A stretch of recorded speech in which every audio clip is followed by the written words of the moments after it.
what happens if I live past my life expectancy in my financial plan? Yeah. One of the ironies of financial planning is if you don't live very long, it's pretty easy to plan for that because, it just doesn't take that much money. And we all want to live longer, especially with good health. But it's very, very difficult to make your money last that long, because inflation comes along and those types of things. So, what is your life expectancy is one starting question I would have. And so, we all hear these different numbers, but your life expectancy changes based on your age. So by the time you're 94, you still have a life expectancy, and it might be, 98 or 99 or what have you. And so what we do for almost all the cases, unless somebody really decides they want to do something different, we plan to age 100. And it's not so much that we expect people to live to be 100, although we are seeing more and more of that within our practice. It is really just to kind of create a buffer for exactly what the question was, which was, what if I outlive my life expectancy? You do have to be careful here because you can put together a plan that's bulletproof for a really long period of time. And then if you don't really live that long, let's say somebody says, I want to plan to 110. Well, what that usually means is you have to spend less money. Or take more risk or do something else that you might not want to do if you're not going to actually live that long. So we've been doing age 100 for a really long time. It's worked out pretty well. People seem pretty happy with their outflows that they're able to kind of achieve from that. So again, there's kind of this balance of, if you said, hey, I don't think I'm going to live past 75 or something, you could spend a lot more money per year, correct? Versus, hey, somebody else says, hey, I want to plan to age 110, and then they would, to make that work, you'd have to spend a lot less, and so you might not have the lifestyle that you really, really want. So anyway, that's the balance that we're always trying to meet. But it's a great question. It's the number one challenge of financial planning. Is number one, we don't know how long we're going to live, right? We don't know that. And number two, if you do live for a long time, which people are starting to do more and more so, the challenge is making that money work, it's a good challenge. It's something that you can usually meet, but it's a great question. So just a follow up is, are there any indicators to look out for to ensure that I won't run out of money in retirement? Yeah, it's it's a good question actually, and I would say that the best answer by far, and I've presented this multiple times on the show too. You want to have a financial plan in place, and you want that plan to be linked up with all of your assets so that it's just live. So it's basically there every single day. And so when the market changes, you can go in and take a look at it without having to go find all your statements and manually input everything. So that's very, very possible today, what we call live financial plan. And we have those for basically all of our clients. And what we then do is we go in and we say, okay, when you're looking at planning, you're looking at, what money's coming in from outside. So Social Security would be a great example, maybe rents or pensions and those types of things. What assets do I have? So hopefully that's all linked in, it's live. And then what am I pulling out the bottom? What am I living off of? What are my average expenses?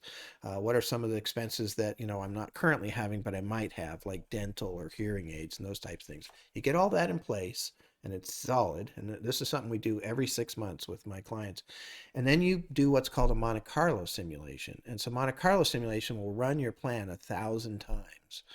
And it is considered the cutting edge of kind of retirement planning. And you really want your results out of that 1,000 times. You want to have success. In other words, be able to make it without running out of money at least 85% of the time. Most of my clients are above 90%. If you're below that, then we usually try to, continually adjust it. If you're not retired and you're fairly young and you're below that, that's not such a big issue. But once, as you get closer and closer, you want to get closer and closer to 85%. And then, as you get into retirement, you really kind of want to keep it there. And that's how you can kind of, I think that's the best way to figure out if you're going to run out of money, because it'll tell you, 5, 10, 15 years in advance whether you're going to run out of money. And it just gives you a chance to make adjustments as far as that goes. So yeah, it's a really interesting area. So why is Monte Carlo so much better than like straight line? Because I know people always used to use straight line just to do to figure out retirement. Yeah, I'll date myself here a little bit, prior to really, laptops and handheld computers and the internet and what have you, a financial plan for me was conducted on a yellow legal pad with a HP 12C calculator. And that was all straight line basis. And then we got spreadsheets. I had one of the first little portable computers that I used to use with the spreadsheets.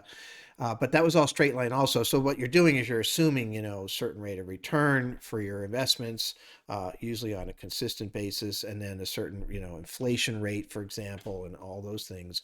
And obviously, one of the real problems with that is that for example, the market, uh, I think you were telling me the other day, Ethan, that the S&P 500 has only hit its average in the last 50 years, just a few years. And so if you're using the average rate of return as your straight line calculation, it's not a terrible thing. It's something to look at, but it is not going to be nearly as accurate as a Monte Carlo simulation, which can make some random assumptions about markets being great one year, terrible the next, that kind of stuff. And so that would have a better chance of replicating actual life. And that's why Monte Carlo simulation is so much more used now than the straight line calculation. We still can see the straight line calculations. I still look at them once in a while. They're interesting, but they're not all that relevant to compared to the real world. Yeah, and another thing that's really nice is with the simulation is we can also test like big events that have happened in the past, like say inflation jumps to 5%, or you have another great recession, and we can test what happens to your portfolio and your plan if you have that event starting tomorrow, essentially. Yeah, it's my favorite piece. So I'll do a baseline, Monte Carlo simulation. Hope it's over 85%, that kind of thing. And then we'll go stress test it. So we'll then run a Monte Carlo simulation where the computer knows we're about to have the Great Recession, a big 60% drop or what have you. What happens? What's your percentage of probability of success out of those 1,000 times when you're standing in front of a known downturn? And so, what happens to your overall situation? And then the next situation is, like he said, inflation. So it's not been very high, but now all of a sudden it's higher again. So maybe it stays, maybe it doesn't, but let's just say it does. What would happen if you had 5% inflation for the rest of your life? How does the Monte Carlo simulation work for that? I like those two a lot because they basically show you how much stock you need to have in your portfolio. If you're doing really poorly in the Great Recession one, it's because you might have too much stock. If you're doing really poorly in the inflation one, it might be because you don't have enough stock, because that's one of the things that helps keep up with inflation. And so that the combination of those two kind of helps me craft your overall recommended exposure to the stock market, which is one of the key pieces that we deal with. So yeah, that's a great piece of that, actually. I love that. Wow, anytime you talk about the Monte Carlo simulator, I am just absolutely floored by how powerful this is. It is just so cool that you Yeah. get to use that and put in all those variables. Yeah, we've been doing it for a while. It's not brand new, but it's definitely it still works.